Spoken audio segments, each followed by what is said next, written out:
Pour rappel, ces jours-là, 30 juillet 2002, Joseph Kabila et Paul Kagame signent sous les regards du président sud-africain Thabo Mbeki l'accord de Pretoria qui consacrait le retrait des troupes rwandaises de l'RDC et le démantèlement des ex-forces armées rwandaises et des miliciens interamoués.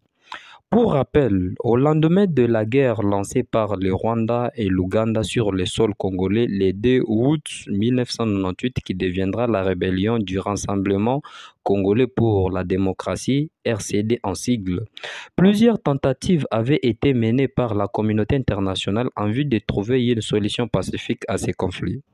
Les premières tentatives de règlement du conflit vont venir du président zimbabwéen Robert Mugabe, qui réunira juste un mois après le déclenchement de la guerre 5 chefs d'État à Victoria pour négocier en vain un accord de cessez-le-feu.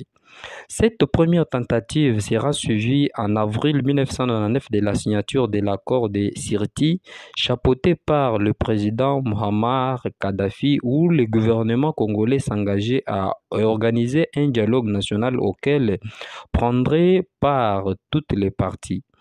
Quelques mois plus tard, en juillet 1999, sera signé l'accord de Lusaka qui prévoyait le retrait avant 9 mois de toutes les troupes étrangères du sol congolais.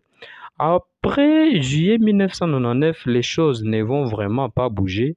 Musée Laurent Désiré Kabila va même récuser les facilitateurs désignés par la communauté internationale qui Kitamile Masili. Ces derniers sera déclaré personne non grata en RDC.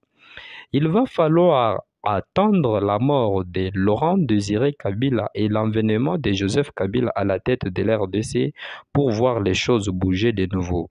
En mai 2001, soit 4 mois après la prise des fonctions de Joseph Kabila, le gouvernement congolais et les deux branches du RCD vont signer une déclaration des principes fondamentaux des négociations, élément clé dans le processus de paix en RDC. Le dialogue intercongolais était ainsi lancé. Présent sur plusieurs fronts au même moment, Joseph Kabila signa ce 30 juillet 2002 avec Paul Kagame l'accord de Pretoria qui constituait le socle du rétablissement de la confiance perdue entre la RDC et le Rwanda. Furent témoins de l'accord le président du Malawi Balakis Muluzi, le vice-président sud-africain Jacob Zuma, la ministre sud-africaine des Affaires étrangères Kosal Dlamini, la représentante spéciale du secrétaire général de l'Organisation des Nations Unies pour l'RDC, Lena Sontu et plusieurs personnalités diplomatiques postées en Afrique du Sud. À travers l'accord de Pretoria, les deux chefs d'État consacraient théoriquement la fin d'une guerre régionale de 4 ans qui venait de déchirer la RDC. Le sang ne doit plus couler en Afrique, concédant sombrement Joseph Kabila. De son côté, Paul Kagame qualifia l'accord de grands pas vers la résolution du conflit en RDC, au Burundi et au Rwanda parmi tant d'autres pays.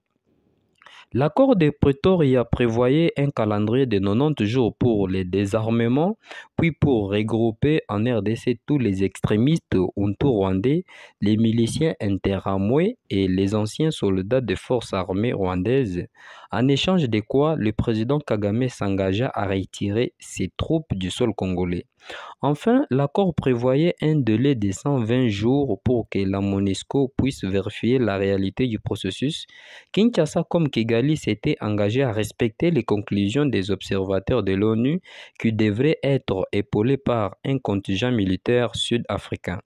En décembre de la même année, comme aboutissement du dialogue intercongolais lancé durant la même année, toutes les parties congolaises au conflit signeraient à Sainte-City l'accord sur la transition consensuelle de l'RDC appelé l'accord de Sainte-City. L'accord de Sainte-City sera plus tard complété par celui de Pretoria signé le 17 décembre 2002 puis adopté. Une fois de plus à Sainte-City en avril 2003 sous l'appellation Accord global et inclusif sur la transition en RDC.